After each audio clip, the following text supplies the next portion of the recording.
IQ എന്ന ബ്രാൻഡിൻ്റെ IQ നിയോ 10 Pro Plus എന്ന പുതിയൊരു സ്മാർട്ട് ഫോൺ ഇപ്പോൾ ലോഞ്ച് ചെയ്തിട്ടുണ്ട്. ഈ ഒരു വീഡിയോയിൽ നമ്മൾ നോക്കാൻ പോകുന്നത് ഐക്യു നിയോ 10 Pro Plus എന്ന സ്മാർട്ട് ഫോണിനെ പറ്റിയിട്ടാണ്.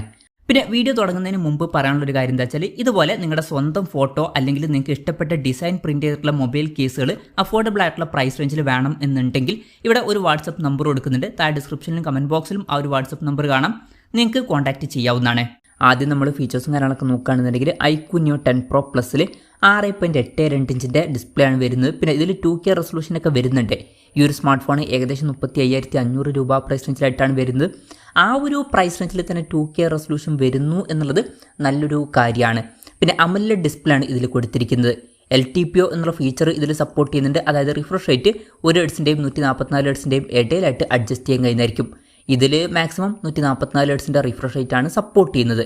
പിന്നെ പഞ്ചോൾ ഡിസൈൻ വരുന്നുണ്ട്. പഞ്ചോൾ വരുന്നത് ടോപ്പ് സെൻറ്റർ ഭാഗത്തായിട്ടാണ്. പീക്ക് ബ്രൈറ്റ്നസ് 4500 നിറ്റ്സ് ആണ് വരുന്നത്. പിന്നെ 2592 ഹെർട്സിൻ്റെ PWM ഡിമ്മിങ് എന്നുള്ള ഫീച്ചർ ഇതിൽ സപ്പോർട്ട് ചെയ്യുന്നുണ്ട്. അപ്പോൾ ഡിസ്പ്ലേ ഫീച്ചേഴ്സ് മൊത്തത്തിൽ നോക്കുമ്പോൾ അത്യാവശ്യം നല്ല ഡിസ്പ്ലേ ഫീച്ചേഴ്സും കാര്യങ്ങളൊക്കെ ഈ ഫോണിൽ വരുന്നുണ്ട് എന്ന് തന്നെ പറയാവുന്നതാണ്. 2K റെസൊല്യൂഷനൊക്കെ നല്ലൊരു കാര്യം തന്നെയാണ് ഈ ഒരു പ്രൈസ് റേഞ്ചിൽ. അതുപോലെ തന്നെ LTPO എന്നുള്ള ഫീച്ചറും സപ്പോർട്ട് ചെയ്യുന്നുണ്ട്. പിന്നെ ഇൻ ഡിസ്പ്ലേ ഫിംഗർ പ്രിന്റ് സെൻസറും കാര്യങ്ങളൊക്കെ ഇതിൽ വരുന്നുണ്ട്. ഈ ഒരു ഫോണിൻ്റെ വെയിറ്റ് വരുന്നത് ഏകദേശം 217 ഗ്രാമാണ്. തിക്നെസ് വരുന്നത് 8.2 mm ആണ്. IP65 റേറ്റിംഗ് ഇതിൽ സപ്പോർട്ട് ചെയ്യുന്നുണ്ട്. ഇനി പ്രോസസ്സറിൻ്റെ കാര്യം പറയുകയാണെന്നുണ്ടെങ്കിൽ സ്നാപ്ഡ്രാഗൺ 8Elite എന്നുള്ള പ്രോസസ്സർ ഇതിൽ കൊടുത്തിട്ടുണ്ട്. ഈ ഒരു പ്രോസസ്സർ എന്ന് പറയുന്നത് സ്നാപ്ഡ്രാഗണിൻ്റെ ഏറ്റവും ലേറ്റസ്റ്റ് ആയിട്ടുള്ള ഫ്ലാഗ്ഷിപ്പ് പ്രോസസ്സറാണ്. എടുത്തു പറയേണ്ട കാര്യം, ഈ ഒരു പ്രൈസ് റേഞ്ചിൽ തന്നെ ബെസ്റ്റ് ആയിട്ടുള്ള ഫ്ലാഗ്ഷിപ്പ് പ്രോസസ്സറും കാര്യങ്ങളൊക്കെ ഇതിൽ കൊടുത്തിട്ടുണ്ട്. പിന്നെ പെർഫോമൻസ് ഒന്നും കൂടി ബെറ്റർ ആക്കാൻ വേണ്ടിയിട്ട് ഇതിൽ സെപ്പറേറ്റ് ഒരു Q2 ചിപ്പ് കൊടുത്തിട്ടുണ്ട്. പിന്നെ 5G സപ്പോർട്ടും കാര്യങ്ങളൊക്കെ വരുന്നുണ്ട്. ബേസ് വേരിയൻറ്റിൽ 12 GB റാമും 256 GB ഇൻറ്റേർണലുമാണ് വരുന്നത്. 12 GB റാമും 512 GB ഇൻറ്റേർണലുമായിട്ട് വരുന്ന വെർഷനും 16 GB റാമും 256 GB ഇൻറ്റേർണലുമായിട്ട് വരുന്ന വെർഷനും 16 GB റാമും 512 GB ഇൻറ്റേർണലുമായിട്ട് വരുന്ന വെർഷനും അതുപോലെ തന്നെ 16 GB റാമും 1 TB ഇൻറ്റേർണലുമായിട്ട് വരുന്ന വെർഷനും വരുന്നുണ്ട്. LPDDR5Xൻ്റെ റാമും UFS 4.1 സ്റ്റോറേജ് ടൈപ്പൊക്കെ ഇതിൽ കൊടുത്തിട്ടുണ്ട്. പിന്നെ IR ബ്ലാസ്റ്റർ എന്നുള്ള ഫീച്ചർ ഈ ഫോണിൽ കൊടുത്തിട്ടുണ്ട്. ഈ ഫോൺ റിമോട്ടൊക്കെ ആയിട്ട് യൂസ് ചെയ്യാൻ കഴിയുന്നതായിരിക്കും. NFC-യുടെ സപ്പോർട്ട് ഇതിൽ വരുന്നുണ്ട്. പിന്നെ ഫോൺ വെട്ടനീറ്റായിരിക്കാൻ വേണ്ടിയിട്ട് ഐസ്ഡൂം VC ലിക്വിഡ് കൂളിംഗ് സിസ്റ്റം ഇതിൽ കൊടുത്തിട്ടുണ്ട്.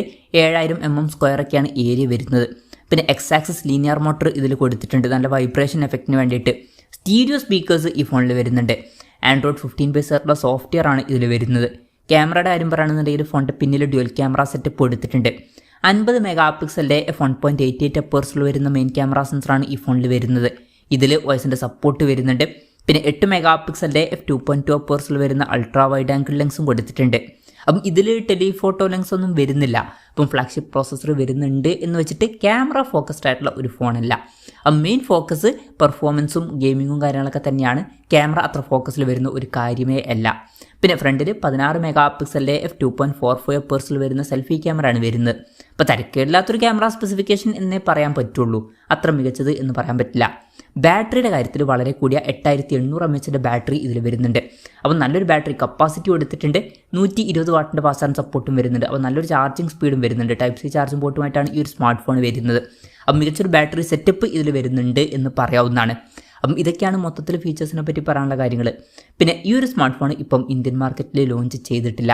ഇപ്പോൾ ചൈനീസ് മാർക്കറ്റിലാണ് ഈ സ്മാർട്ട് ഫോൺ ലോഞ്ച് ചെയ്തിരിക്കുന്നത്. ചൈനീസ് മാർക്കറ്റിൽ ഈ ഫോൺ ലോഞ്ച് ചെയ്തിരിക്കുന്നത് 2999 യുവാൻ എന്ന പ്രൈസിങ്ങിലാണ്. അതായത് 35,500 രൂപ പ്രൈസ് റേഞ്ചിലായിട്ട്. ആ ഒരു പ്രൈസ് റേഞ്ചിൽ ഈ പറഞ്ഞിട്ടുള്ള ഫീച്ചേഴ്സ് എങ്ങനെ ഉണ്ട് എന്ന് വെച്ചാൽ അത്യാവശ്യം നല്ല ഫീച്ചേഴ്സ് തന്നെയാണ്. ബെസ്റ്റ് ആയിട്ടുള്ള പ്രോസസ്സർ വരുന്നുണ്ട്. അത്യാവശ്യം നല്ല ഡിസ്പ്ലേ ഫീച്ചേഴ്സ് വരുന്നുണ്ട്. നല്ല ബാറ്ററി സെറ്റപ്പും വരുന്നുണ്ട്. പിന്നെ ഓൺ പേപ്പർ ക്യാമറ സ്പെസിഫിക്കേഷൻ തരക്കേടില്ല എന്ന് പറയാം, അത്രയേ ഉള്ളൂ. എന്തായാലും മൊത്തത്തിൽ അത്യാവശ്യം നല്ല ഫീച്ചേഴ്സ് വരുന്നുണ്ട് എന്ന് പറയാവുന്നതാണ്. ഇന്ത്യൻ മാർക്കറ്റിൽ ഈ ഫോൺ ലോഞ്ച് ചെയ്യുമെന്ന് വെച്ചാൽ ചിലപ്പോൾ ലോഞ്ച് ചെയ്തേക്കാം, പക്ഷേ അതിനെപ്പറ്റിയിട്ടുള്ള ന്യൂസുകളൊന്നും ഇപ്പം പുറത്ത് വന്നിട്ടില്ല. അതിനെപ്പറ്റിയിട്ടുള്ള ന്യൂസുകളൊക്കെ വരുമ്പോൾ അതിനെപ്പറ്റിയിട്ടുള്ള വീഡിയോസൊക്കെ നമ്മൾ ചെയ്യുന്നതായിരിക്കും. അപ്പം അതുപോലുള്ള വീഡിയോസ് കാണാൻ താല്പര്യമുണ്ടെന്നുണ്ടെങ്കിൽ ഈ ചാനലും സബ്സ്ക്രൈബ് ചെയ്യാവുന്നതാണ്. പിന്നെ ഇന്ത്യയിൽ ഈ ഒരു പ്രൈസിങ്ങിൽ ഈ സ്മാർട്ട് ഫോൺ നമുക്ക് എക്സ്പെക്ട് ചെയ്യാൻ പറ്റില്ല. വില കുറച്ചും കൂടി കൂടാൻ ചാൻസ് ഉണ്ട്. ഇന്ത്യൻ മാർക്കറ്റിൽ ഈ ഫോൺ ലോഞ്ച് ചെയ്യുകയാണെന്നുണ്ടെങ്കിൽ നമുക്ക് ഒരു 45,000 50,000 രൂപ പ്രൈസ് റേഞ്ചൊക്കെ ആയിട്ട് ഈ സ്മാർട്ട് ഫോൺ എക്സ്പെക്ട് ചെയ്യാവുന്നതാണ്. കൺഫർമേഷൻസ് ഒന്നുമില്ല, ജസ്റ്റ് നമ്മുടെ എക്സ്പെക്ടേഷൻ പറഞ്ഞു എന്നേ ഉള്ളൂ. എന്തായാലും ഐക്യുയുടെ നിയോ 10 Pro Plus എന്ന പുതിയൊരു സ്മാർട്ട് ഫോൺ ഇപ്പോൾ ലോഞ്ച് ചെയ്തിട്ടുണ്ട്. ഈ ഒരു ഫോണിനെ പറ്റിയിട്ടുള്ള നിങ്ങളുടെ അഭിപ്രായം ജസ്റ്റ് ഒന്ന് കമൻറ്റ് ചെയ്യുക. അതുപോലെ തന്നെ ഈ ഒരു സ്മാർട്ട് ഫോൺ ഇന്ത്യൻ മാർക്കറ്റിൽ നിങ്ങൾ ഏത് പ്രൈസിങ്ങിലാണ് എക്സ്പെക്ട് ചെയ്യുന്നത് എന്നുള്ള കാര്യം കൂടി ജസ്റ്റ് ഒന്ന് കമൻറ്റ് ചെയ്യുക.